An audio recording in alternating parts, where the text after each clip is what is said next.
আদালত প্রাঙ্গণে আইনজীবীকে হত্যা করল চিন্ময়ের অনুসারীরা। চট্টগ্রামে আন্তর্জাতিক কৃষ্ণ ভাবনা সংঘের ইস্কন নেতা ও সনাতন জাগরণ মঞ্চের মুখপাত্র চিন্ময় কৃষ্ণ দাস প্রভু ব্রহ্মচারীকে গ্রেপ্তার ও জামিন নামঞ্জুরের ঘটনায় আইনশৃঙ্খলা রক্ষাকারী বাহিনীর সঙ্গে সনাতনী সম্প্রদায়ের লোকজনের ব্যাপক সংঘর্ষ হয়েছে। সনাতনী সমাজ চট্টগ্রাম আদালত ভবনে চিন্ময় প্রভুকে বহনকারী প্রিজন ভ্যান 2 ঘণ্টারও বেশি সময় আটকে রেখে বিক্ষোভ করতে থাকে। এ সময় পুলিশ তাদের সরাতে গেলে দফায় দফায় সংঘর্ষের ঘটনা ঘটে। পুলিশ টিয়ার শেল নিক্ষেপ, ফাঁকা গুলিবর্ষণ ও লাঠিচার্জ করে পরিস্থিতি নিয়ন্ত্রণের চেষ্টা করে। এক পর্যায়ে পুলিশের সঙ্গে যোগ দেয় বিজিবিও। সংঘর্ষ চলাকালে আদালত ভবন চত্বর, জেলা পরিষদ মার্কেট, কোতোয়ালি, টেরিবাজার এলাকা রণক্ষেত্রে পরিণত হয়। এ সময় বেশ কিছু যানবাহন ভাঙচুর করা হয়। সংঘর্ষ চলাকালে সাইফুল ইসলাম নামে এক আইনজীবীকে হত্যা করা হয়। সংঘর্ষে অর্ধ শতাধিক লোকজন আহত হয়েছেন। তাদের মধ্যে 19 জনকে চট্টগ্রাম জেনারেল হাসপাতালে এবং 8 জনকে চমেক হাসপাতালে চিকিৎসা দেওয়া হয়। এদিকে সন্ধ্যা 6টায় এই প্রতিবেদন লেখার সময় নিউ মার্কেট চত্বরে কিছু সমন্বয়কের নেতৃত্বে ছাত্র জনতা ও সনাতনী সম্প্রদায়ের লোকজন পাল্টাপাল্টি অবস্থান নেয়। মাঝখানে আইনশৃঙ্খলা রক্ষাকারী বাহিনী অবস্থান নিয়ে দুই পক্ষকে নিবৃত করার চেষ্টা করে। বিরাজ করে থমথমে পরিস্থিতি। সোমবার রাতে রাজধানীর শাহজালাল আন্তর্জাতিক বিমানবন্দর থেকে ডিবি পুলিশ গ্রেপ্তার করে চিন্ময়কে। এর প্রতিবাদে ঢাকার মতো চট্টগ্রামেও সনাতনী সম্প্রদায়ের বিক্ষোভ ও মশাল মিছিল বের করে।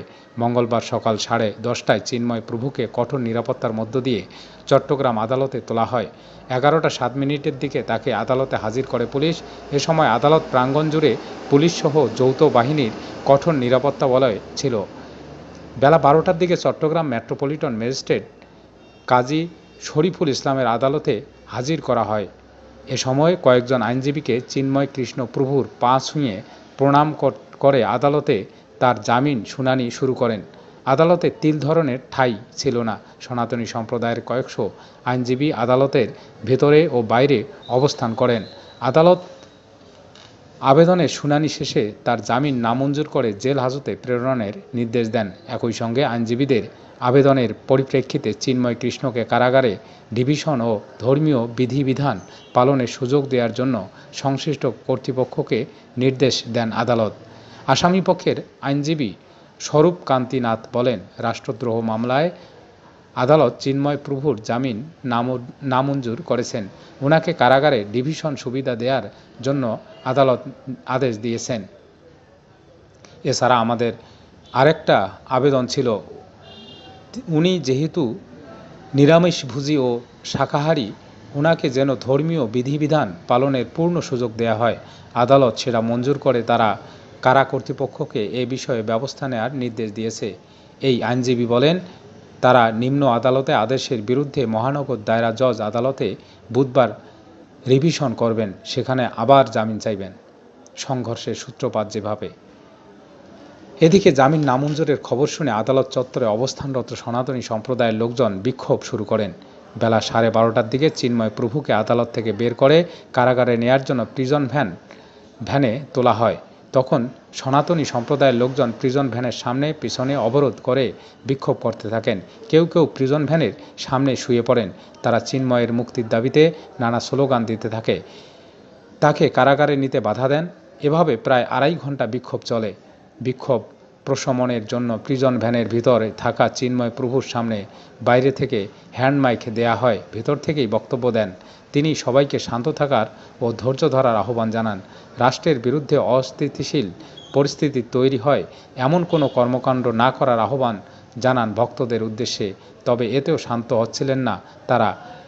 তার আইনজীবীরা অভিযোগ করেছেন, সনাতনীদের দমানোর জন্যই চিন্ময় প্রভুকে মিথ্যা রাষ্ট্রদ্রোহ মামলায় জড়ানো হয়েছে। আইনজীবীকে হত্যা। সিএমপির ঊর্ধ্বতন কর্মকর্তারাও আন্দোলনরতদের শান্ত করার চেষ্টা করেন, কিন্তু তাদের বিক্ষোভ অব্যাহত রাখেন। বিকাল 3টার পর পুলিশ, বিজিবি ও এপিবিএন বিক্ষোভকারীদের উপর লাঠিচার্জ শুরু করে। বিক্ষোভকারীরাও আদালত চত্বরে থাকা প্রাইভেট কার, মোটরসাইকেল সহ বিভিন্ন যানবাহন ভাঙচুর করতে থাকে। বিকেল ৩টার দিকে প্রিজন ভ্যান কারাগারের উদ্দেশ্যে এগোতে থাকে। পথে পথে চিন্ময়ের অনুসারীরা পুলিশের উপর চড়াও হয়। জেলা পরিষদের সামনের সড়ক অবরোধ করে যানবাহন ভাঙচুর শুরু করলে যানবাহন চলাচল বন্ধ হয়ে যায়। নিক্ষেপ করতে থাকে ইটপাটকেল। আদালত ভবনের মসজিদের জানালার কাঁচ ভাঙচুর করা হয়। এতে ক্ষুব্ধ আইনজীবীরা একত্রিত হয়ে সনাতনীদের ধাওয়া দিয়ে রঙ্গম সিনেমার গলিতে ঢুকিয়ে দেয়।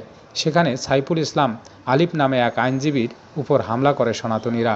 তাকে এলোপাতাড়ি কোপানো হয়। এতে ঘটনাস্থলেই তার মৃত্যু হয়। পুলিশ ও অন্যান্য আইনজীবীরা তাকে রক্তাক্ত অবস্থায় উদ্ধার করে চমেক হাসপাতালে নিয়ে গেলে চিকিৎসকরা তাকে মৃত ঘোষণা করেন। বেলা 12টা থেকে 3টা পর্যন্ত চলা সংঘর্ষে সনাতনী, পুলিশ, সাধারণ আইনজীবী ও বিচার প্রার্থীসহ অর্ধশতাধিক মানুষ আহত হন। এর মধ্যে 19 জনকে চট্টগ্রাম জেনারেল হাসপাতালে ভর্তি করা হয়। চট্টগ্রাম মেডিকেল কলেজ হাসপাতালে 8 জনকে ভর্তির তথ্য পাওয়া গেছে। সিএমপির এডিসি হুমায়ুন কবির বলেন, সনাতনী সম্প্রদায়ের লোকজন 2 ঘন্টারও বেশি সময় ধরে প্রিজন ভ্যান আটকে রেখেছিল। কোনোভাবেই তাকে কারাগারে নিতে দিচ্ছিল না। তাদের ছত্রভঙ্গ করতে আইনশৃঙ্খলা রক্ষাকারী বাহিনী লাঠিচার্জ ও টিয়ার শেল নিক্ষেপ করে। তারাও আইনশৃঙ্খলা রক্ষাকারী বাহিনীর উপর হামলা করে। পুলিশের পাশাপাশি আদালত চত্বরে 6 প্লাটুন বিজিবি মোতায়েন করা হয়েছিল। নিহত আইনজীবীর পরিচয়। সনাতনীদের হামলায় নিহত আইনজীবীর নাম সাইফুল ইসলাম আলিফ। তার বাড়ি লোহাগাড়া উপজেলার চুন্তি ইউনিয়নের পান্ত্রিশা গ্রামে। 2018 সালে তিনি জজ কোর্টের আইনজীবী হিসেবে তালিকাভুক্ত হন। 2023 সালে হাইকোর্টের আইনজীবী হিসেবে তালিকাভুক্ত হন।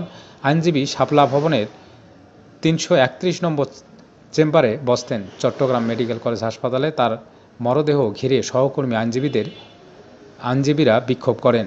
তারা সাইফুল হত্যার জন্য ইসকনকে দায়ী করে তাদের শাস্তি দাবি করেন।